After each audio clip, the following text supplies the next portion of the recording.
estimated to cost as much as $80 billion to build.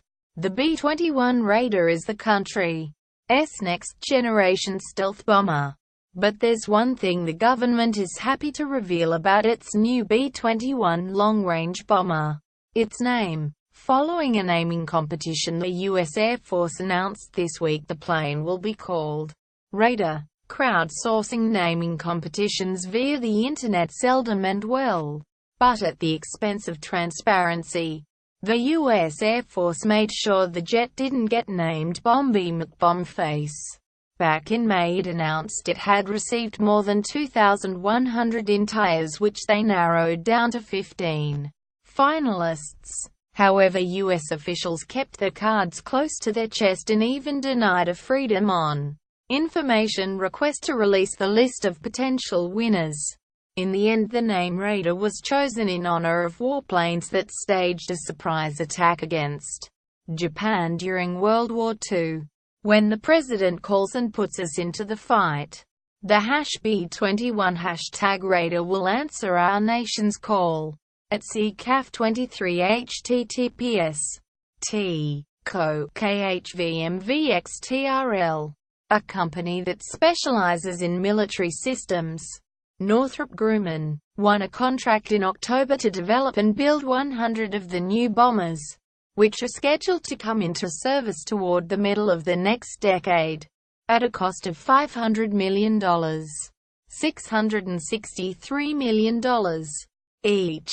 The B-21 Raider is supposed to be capable of carrying out bombings anywhere in the world after taking off from U.S. soil, AFP reported. As a radar-evading stealth plane, it will also be designed to dodge sophisticated anti-aircraft defenses, including those Russia and China are developing. For the U.S., it's all about staying one step ahead and preserving the country's military advantage. The innovative stealth technologies used in the B-21 will allow the aircraft to evade an adversary's increasingly advanced air defenses while providing the most efficient way to strike a large number of targets in a single mission.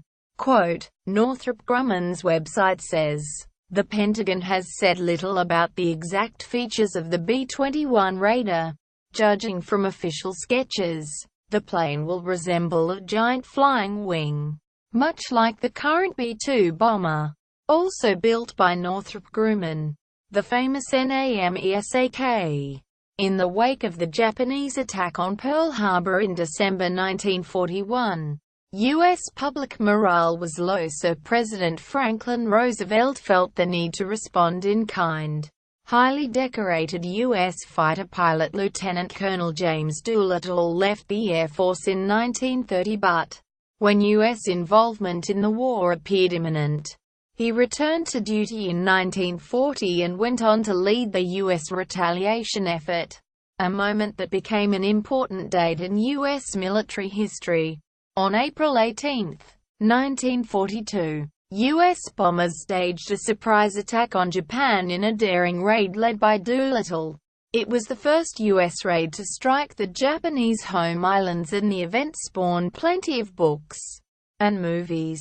The 80 crew members of those 16 planes came to be called the Doolittle Raiders, and one of them, retired Lieutenant Colonel Richard Cole, who was Doolittle's co-pilot and recently turned 101 years old, was alongside Air Force officials this week to announce the naming of the future bomber, with AF fly 4 harrowing missions on board the legendary bomber.